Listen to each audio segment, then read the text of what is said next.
Buen día, hermanos. Bienvenidos nuevamente a Ministerio Palmoni. El día de hoy me gustaría compartir con ustedes de nuestra serie Temas Generales el tema de la predestinación, que creo que muchos en algún momento han escuchado esta palabra e incluso precisamente el objetivo de este tema fue hacer un estudio sobre este punto porque he recibido algunas preguntas respecto a esto. Por tanto, comenzamos a estudiar el tema para entender a qué se refiere y dónde se aplica. Así que antes de comenzar, les invito a que me acompañen a realizar una oración. Padre Celestial, te damos las gracias nuevamente por esta oportunidad que tenemos de poder abrir tu palabra. Te suplicamos nos des luz y entendimiento sobre este punto de la predestinación para que podamos hacer una correcta aplicación de este concepto en nuestra vida. Te damos gracias, Padre, por esta oportunidad nuevamente que tenemos y te suplicamos que nos brindes de tu entendimiento y sabiduría, que los textos que hayamos de leer sean leídos y sean utilizados correctamente. En el nombre santo de nuestro Señor Jesucristo pedimos estas cosas. Amén. Primeramente, ¿qué es la predestinación? ¿A qué se refiere este concepto? Si buscamos algún diccionario, por ejemplo el Oxford Languages, vamos a ver que predestinación o predestinar es disponer o decidir el destino de una persona o de una cosa de antemano a su comportamiento o conducta. Es decir, no importa qué cosas haga, el hecho de que ya se dispone o se decida el destino de una persona o de una cosa, como dice aquí, se va a cumplir así como se dispuso.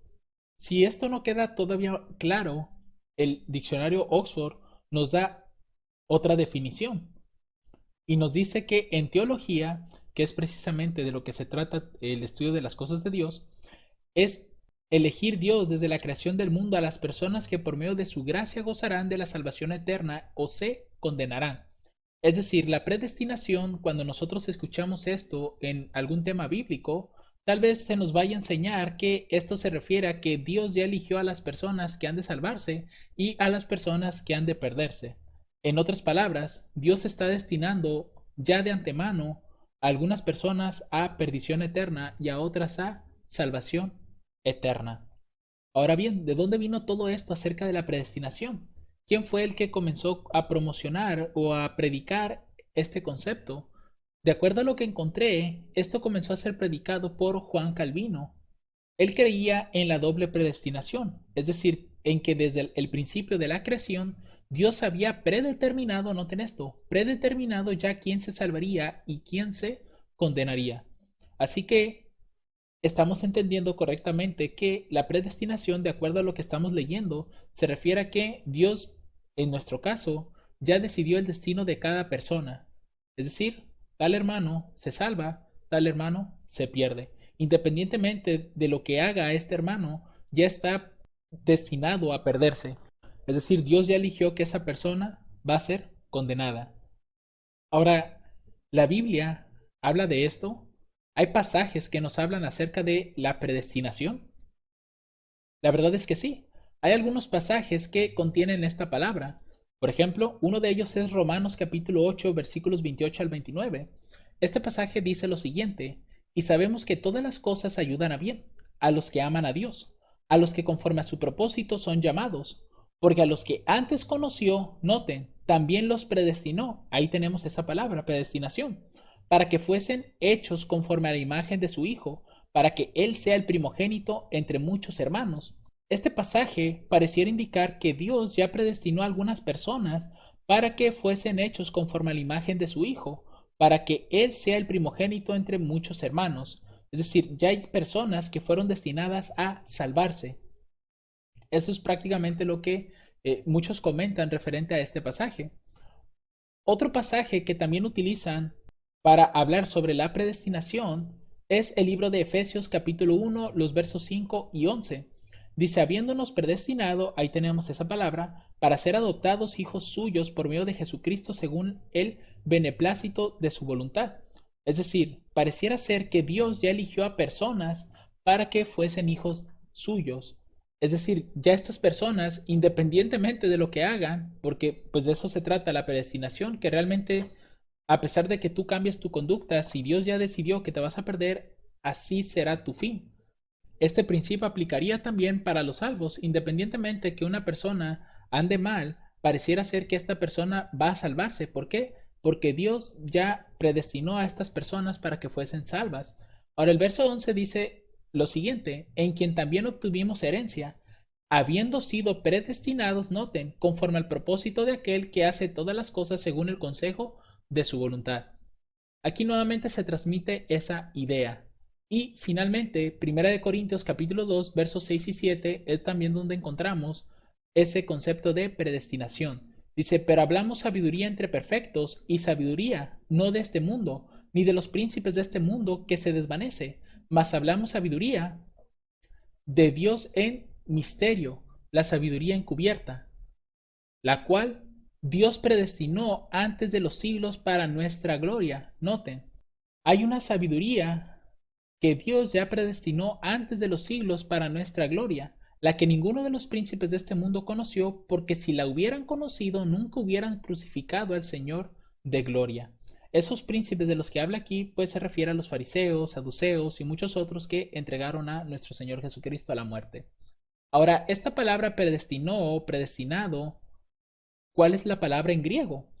Si nosotros vamos a la concordancia Strong, la palabra predestinó o predestinado es prorizo y es la G4309 y quiere decir limitar de antemano, predeterminar, determinar antes o predestinar, es decir, establecer el destino, como bien vimos en la definición del Oxford Languages, que en teología es Dios estableciendo quién se va a salvar y quién se va a perder.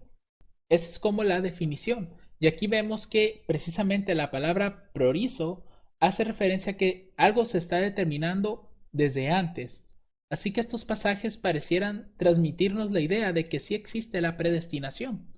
Si vamos a otro diccionario, por ejemplo, al de Tyers, dice aquí que existen tres como definiciones para esta palabra.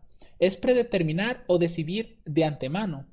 En el Nuevo Testamento de Dios decretando desde la eternidad, o predestinar o nombrar de antemano. Y finalmente, en el diccionario expositivo de palabras del Nuevo Testamento, acerca de prorizo, se nos dice que denota determinar por anticipado, ordenar por adelantado. Habían antes determinado, como vemos aquí en Hechos 4:28, o en Romanos 8:29-30, que se utiliza como predestinó, al igual que en Primera de Corintios, y en Efesios 1:5 y en el versículo 11, predestinado o habiendo sido predestinados. Es decir, la palabra prorizo es denotar de forma anticipada algo, establecer algo de antemano, como bien vimos en las otras definiciones. Así que uno puede establecer con estos conceptos, si no se estudia a través de toda la Biblia, si nada más nos quedamos con estos pasajes, pudiéramos decir que, pues es cierto, la palabra existe, está siendo utilizada aquí en los escritos y pareciera ser que hay personas que ya están predestinadas a salvarse y que por más que cambien su conducta, independientemente de lo que hagan, ellas se van a mantener salvas para siempre porque así Dios lo dispuso y que aquellas personas que de alguna manera se esfuerzan por alcanzar la salvación, realmente sus esfuerzos son en vano porque Dios ya destinó que fueran condenadas. Al parecer, esto está tomando de alguna forma ese sentido, ¿cierto? Pero recuerden lo que hemos dicho a lo largo de todos estos estudios que hemos presentado. Hay reglas que la Biblia nos ofrece para poder entender a la misma Biblia.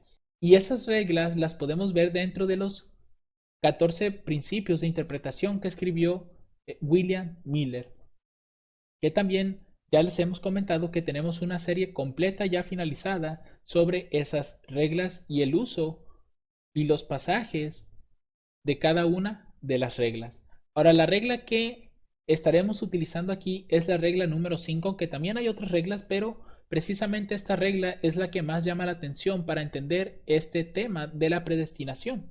Dice esta regla, la escritura debe ser su propio expositor. Es decir, la misma Biblia se interpreta a sí misma. No ocupamos libros externos para entenderla, ya que es una regla de sí misma. Si dependo de un maestro para exponérmela, y si él adivinara su significado, o deseara que sea de cierta manera debido a su credo sectario, o para ser considerado sabio, entonces su adivinanza, su deseo, credo o sabiduría es mi regla y no la Biblia. Así que haremos uso de la misma Biblia para entender precisamente esos pasajes. ¿Y cómo se logran entender? Pues como dice otras de las reglas de Miller, hay que buscar en otros libros de la Biblia el mismo tema, o bien ver si no hay pasajes que están contradiciendo precisamente estos puntos sobre la predestinación. Recordemos que en la Biblia hay pasajes que, si nada más se leen superficialmente, darían a entender una cosa. Tal es el caso sobre el estado de los muertos, que muchos creen que cuando una persona fallece, esta persona en automático, si fue buena, se fue al cielo, y si fue mala, se fue al infierno. Pero ya hemos visto en la escritura que con otros pasajes claramente se entiende que cuando una persona fallece, esta persona se queda ahí donde fue enterrada. El espíritu vuelve a Dios quien lo da, pero el cuerpo se queda, bueno, si hablamos ya de un cementerio, pues se queda en el cementerio, no se va a mover a ningún otro lado. Así que esto mismo debemos de hacer con la expresión predestinó o predestinado. Es decir, hay personas, como dice aquí, que ya están predestinadas a salvarse y hay otras que ya están predestinadas a perderse. ¿Ese es el caso? Vamos a ver. Entonces la pregunta que nosotros debemos responder es, ¿la salvación ya está predestinada? Ya habrá personas que, por más que se desvíen, si Dios decidió salvarlas, ¿se van a salvar? Vamos a ver qué dice la escritura con el llamado que Dios hace hacia las personas. Notemos primeramente lo que dice segunda de Pedro capítulo 3 verso 9, texto bastante conocido y que realmente contradice la doctrina de la predestinación. Dice, el Señor no tarda su promesa, como algunos la tienen por tardanza, sino que es paciente para con nosotros. ¿Para quiénes? Para el mundo entero, mis hermanos. No queriendo que ninguno perezca. Dios no quiere que nadie de la raza humana, de la familia humana, perezca, sino que lo que realmente quiere Dios es que todos vengan al arrepentimiento. Es decir, Él no quiere que nadie de la humanidad perezca, que se pierda, que sea condenada a la muerte eterna, sino que Él quiere que estas personas, todas en general, se arrepientan. Por tanto, aquí vemos que realmente el llamamiento hacia la salvación es para toda la humanidad y no solamente para unos cuantos, dando a entender que estos son los únicos que han de salvarse. E incluso este pasaje no tendría sentido y la predicación no tendría sentido. ¿Por qué?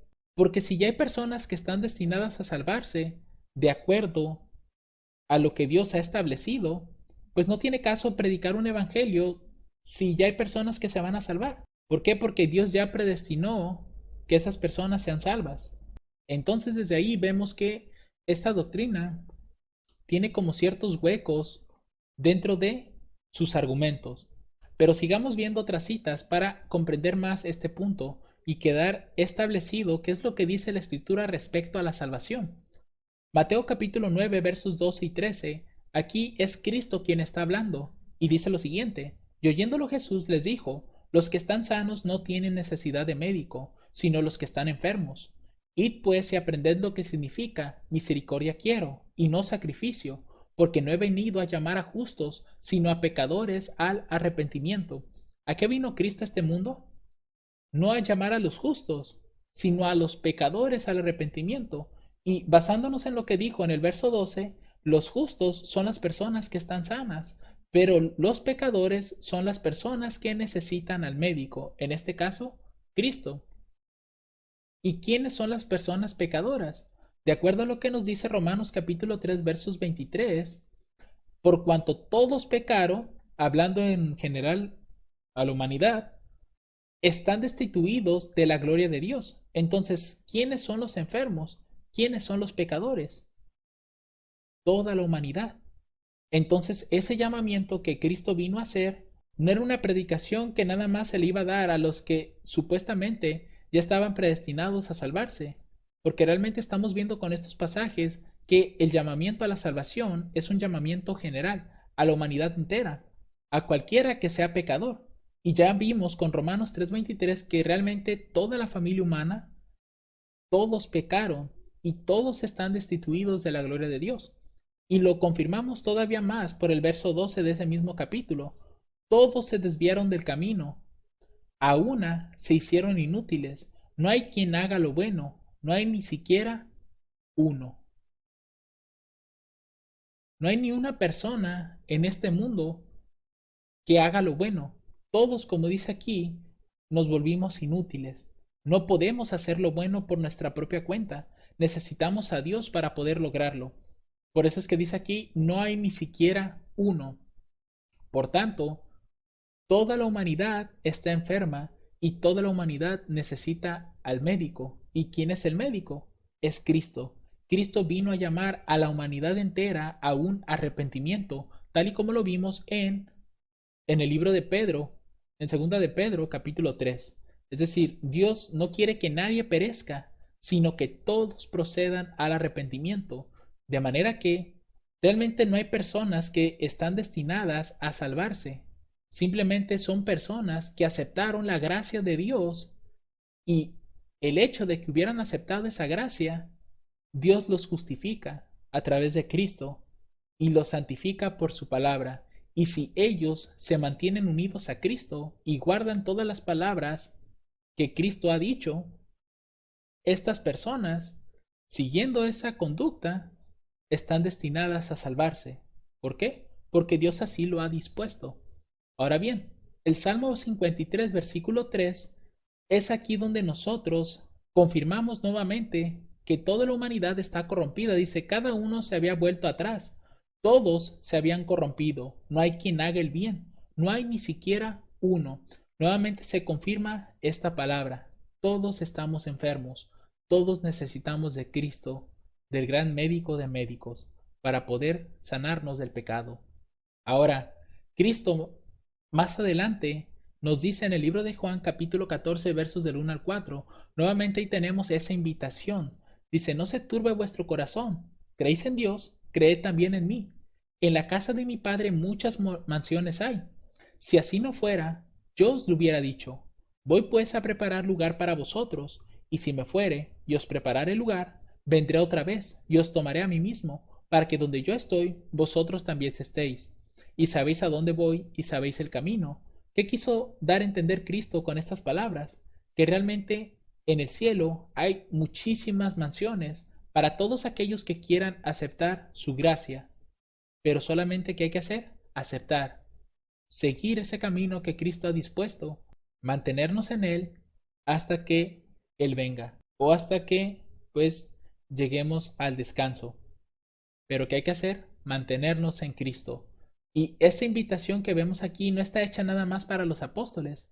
Fueron palabras dichas para todos aquellos que las lean. E incluso podemos ver que la predestinación en cuanto a la salvación realmente no existe. Porque si vamos a Apocalipsis capítulo 22 versos 17, vamos a ver que realmente la invitación que se está dando es para todos. Dice, el espíritu y la esposa dicen ven, y el que oye diga ven, y el que tiene sed venga, y el que quiere tome del agua de la vida gratuitamente. Aquí vemos precisamente esa invitación a la salvación, no solamente a unos cuantos, sino a toda la humanidad. Por tanto, vemos que la predestinación en relación a la salvación no existe. No hay personas que están destinadas a salvarse solamente porque Dios las escogió y dijo, estas personas se van a salvar nada más, o estas personas se van a perder. Eso no existe como tal en relación a la salvación, sino que la puerta está abierta para toda aquella persona que, queriendo aceptar las palabras de Cristo, creyendo en Dios, puede entrar por la puerta y pueda ser transformado a la imagen y semejanza de Dios. Pero solamente para aquellas, como dice aquí, creo que el libro de Apocalipsis 22:17 explica completamente ese punto. El espíritu y la esposa que representa a la iglesia dicen, ven, este espíritu es el Espíritu Santo, el cual nos redarguye de pecado, de justicia y de juicio, ya lo hemos visto en otros pasajes. El que oye, diga, ven. Es decir, si escuchaste lo que el espíritu y la esposa dijeron, ahora tú que oíste, también di, ven, invita a otra persona. Y el que tiene sed, venga. Es decir, si tú no oíste a la esposa o a esa persona que ya escuchó, pero tienes sed de conocer a Dios, ven. Se te está invitando a que vengas, no pierdas tiempo. Y el que quiere, en otras versiones creo que dice el que quiera, tome del agua de la vida gratuitamente. Es decir, quien quien quiera acercarse a Dios, podrá tener acceso a la vida eterna. Entonces, este pasaje realmente enseña que no hay como tal una predestinación en cuanto a la salvación o a la perdición. Nadie está marcado para perderse y nadie está marcado para salvarse. Solamente aquellos que siguen a Dios y guardan su palabra, creyendo y haciendo las obras a través de Cristo, son aquellas que han de salvarse. Pero si estas personas se desvían, obviamente están en peligro de perderse también. Entonces, con esto queda más que claro que no hay una salvación predestinada o una perdición predestinada. Simplemente son nuestras acciones las que hacen que la puerta de la gracia se mantenga abierta o se cierre completamente. Ahora bien, he escuchado tal vez algunos argumentos referentes a que realmente sí hay predestinación, y un ejemplo que he escuchado en ocasiones es el de Judas. ¿Estará Judas predestinado, o mejor dicho, estaba Judas predestinado a perderse? Veamos lo que dice la escritura. Lucas capítulo 6 versos 12 al 16, referente a la selección de los 12, dice aquí: y aconteció en aquellos días que fue al monte a orar, y pasó la noche orando a Dios. Y cuando fue de día, llamó a sus discípulos y escogió 12 de ellos, a los cuales también llamó apóstoles: a Simón, a quien también llamó Pedro, a Andrés su hermano, a Jacobo y Juan, Felipe y Bartolomé, Mateo y Tomás, Jacobo hijo de Alfeo y Simón el que se llama Celotes, Judas hermano de Jacobo y Judas Iscariote, que también fue el traidor. Ahora bien, Juan capítulo 13 versos 21 al 28, vamos a ver la historia de la última cena. Dice: habiendo dicho esto, Jesús se turbó en espíritu y testificó diciendo: de cierto os digo que uno de vosotros me va a entregar. Entonces los discípulos se miraban unos a otros dudando de quién hablaba. Y uno de sus discípulos, al cual Jesús amaba, estaba recostado en el pecho de Jesús. A este pues hizo señas Simón Pedro para que le preguntase quién era aquel de quien hablaba. Él entonces, recostado en el pecho de Jesús, le dijo: Señor, ¿quién es? Respondió Jesús: a quien yo diere el pan mojado, aquel es. Y mojando el pan, lo dio a Judas Iscariote, el hijo de Simón. Y tras el bocado, Satanás entró en él. Entonces Jesús le dijo: lo que vas a hacer, hazlo pronto. Pero ninguno de los que estaban en la mesa entendió por qué le dijo esto, porque algunos pensaban, ya que Judas traía la bolsa, que Jesús le dijo: compra lo que necesitamos para la fiesta, o que diese algo a los pobres. Entonces él, habiendo recibido el bocado, salió enseguida, y era ya noche. Y pues conocemos que realmente Judas, pues al haber realizado esta acción, terminó entregando a Jesús a la crucifixión. Ahora, hay profecías en la escritura referente a Judas. Juan capítulo 17, verso 12, que fue una de las oraciones que Cristo hizo, mencionó lo siguiente respecto a Judas: cuando estaba con ellos en el mundo, yo los guardaba en tu nombre, a los que me diste yo los guardé, y ninguno de ellos se perdió, sino el hijo de perdición, para que la escritura se cumpliese. Es decir, ya con este pasaje, algunos pudieran decir: bueno, Judas parece ser que estaba destinado a perderse, porque ya está siendo llamado aquí el hijo de perdición. Incluso menciona que la escritura se tenía que cumplir de esa manera, es decir, pareciera ser que Judas estaba destinado a ser el que entregara a Cristo.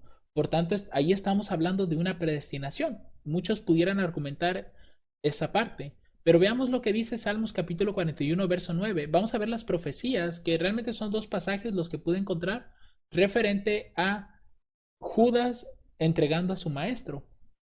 Este pasaje dice: aún mi íntimo amigo, en quien yo confiaba, el que de mi pan comía, levantó contra mí su calcañar. Evidentemente aquí es Cristo hablando sobre el suceso que estaba ocurriendo en la última cena. ¿Quién es ese amigo íntimo? ¿Quién es esa persona en quien Cristo confiaba? El que comía pan con él. Era evidentemente Judas. Ahora, cuando vamos a Zacarías capítulo 11, verso 12, encontramos lo siguiente: y les dije, si os parece bien, dadme mi salario, y si no, dejadlo. Y pesaron por mi salario 30 piezas de plata. Esa fue la cantidad de monedas que se le entregó a Judas por entregar a Cristo. Nuevamente vemos que las profecías están anunciando que Judas iba a ser el que entregaría a su maestro. Entonces, ¿será esto una prueba evidente de que hay una predestinación en las Escrituras? Vamos a dejar pausado este punto porque veremos otro ejemplo, el ejemplo de Ciro. El rey Ciro estaba destinado o predestinado, en este caso, a una salvación o a una perdición. Veamos lo que dice Isaías capítulo 43 versos del 1 al 3. Así dice Jehová a su ungido, a Ciro.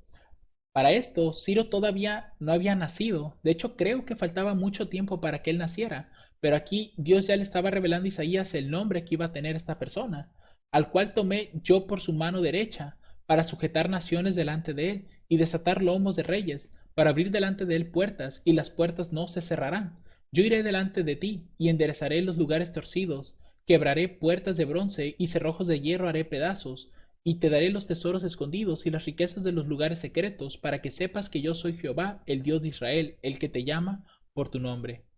Este pasaje también pareciera indicar que realmente Dios está predestinando a Ciro para este tipo de actividades. En conclusión, Judas y Ciro son ejemplos de una predestinación.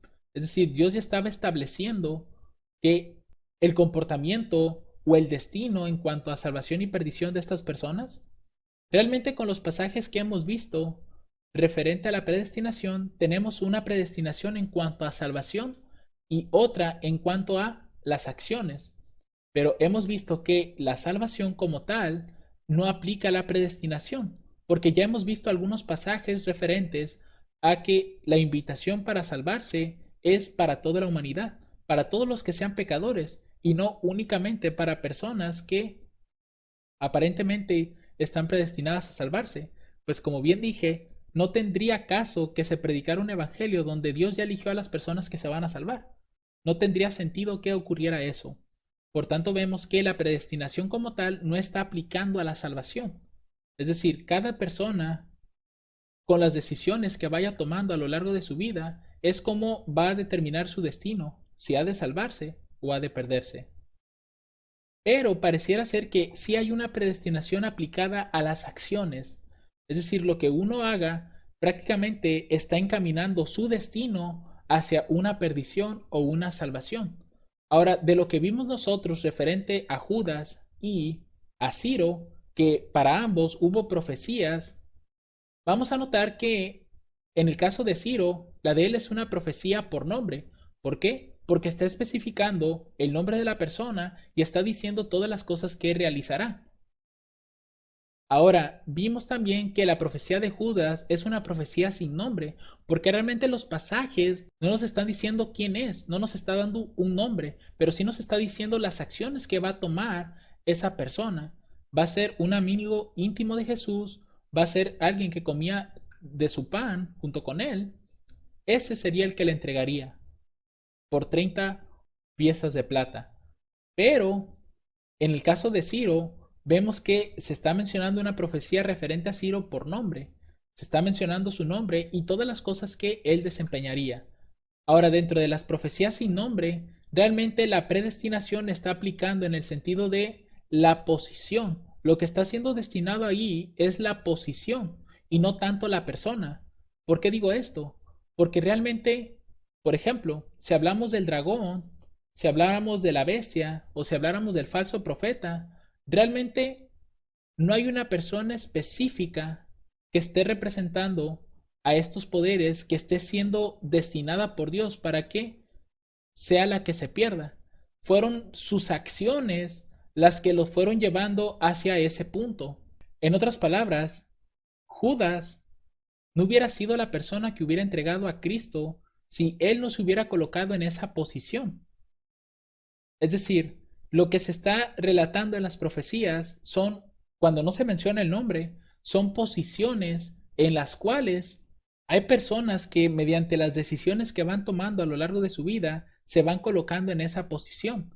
Eso mismo va a pasar con el dragón, con la bestia y el falso profeta. Realmente las profecías no nos están dando nombres de quién va a ser la persona que va a comandar estos lugares, pero sí nos está dando la posición que van a desempeñar. Es decir, la persona que llegue a esa posición prácticamente está destinada a la perdición. Y sabemos que ese es su destino. ¿Por qué? Porque si vamos a la profecía en Apocalipsis, se nos dice que al dragón, la bestia y al falso profeta son arrojados al lago de fuego. Es decir, realmente los que tomen esas posiciones son los que serán lanzados a ese lago. Por eso es que dentro de la profecía dice que aquellos que reciben la marca de la bestia son los que también serán arrojados junto con ellos. Pero a los que no se dejaron poner esa marca, son los que pasarán la eternidad con Cristo. Así que evidentemente la predestinación como tal, el concepto, está presente únicamente en las acciones, pero esas acciones como tal no están destinadas en cuanto a la salvación, porque si investigamos la historia de Ciro, realmente Ciro era un rey pagano, no tenía conocimiento de Dios, e incluso el mismo pasaje dice que en Isaías 45, que de esa manera Dios iba a dar a conocer a Ciro, y Ciro también, al igual como muchos de nosotros que hemos aceptado a Cristo, estamos en peligro de perdernos si no seguimos el camino de Cristo.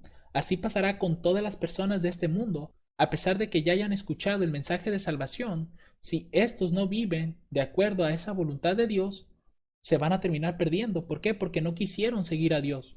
Así que realmente la predestinación en cuanto a la salvación no existe, no aplica. No hay personas que están destinadas a salvarse o perderse. Eso no existe. Pero lo que sí existe es una predestinación en cuanto a las posiciones. Hay posiciones que están destinadas a la condenación, que si uno toma ese camino, esa posición, es seguro que se va a perder esa persona. Pero si uno toma la posición de Cristo, es seguro que esa persona va a salvarse. Eso creo que a eso se refiere la predestinación.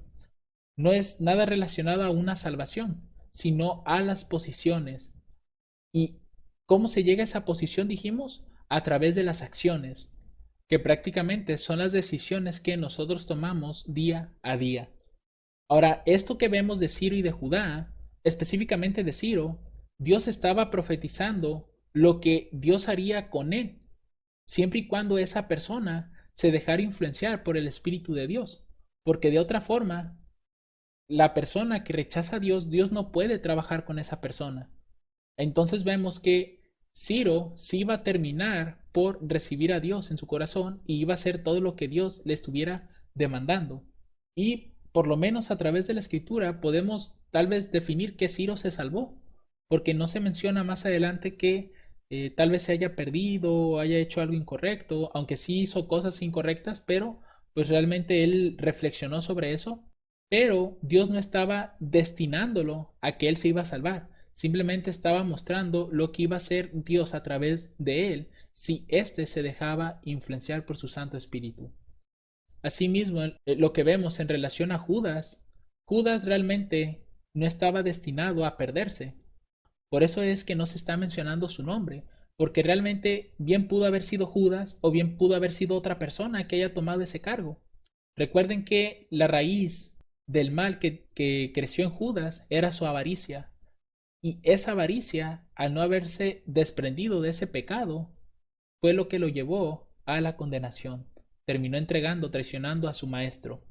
Así que es por eso que dentro de las profecías, cuando se mencionan a estos, vamos a llamarlos personajes, realmente no se está dando su nombre, porque lo que se está describiendo son las acciones y la posición que estarán representando, y que esa posición prácticamente los llevará a una perdición.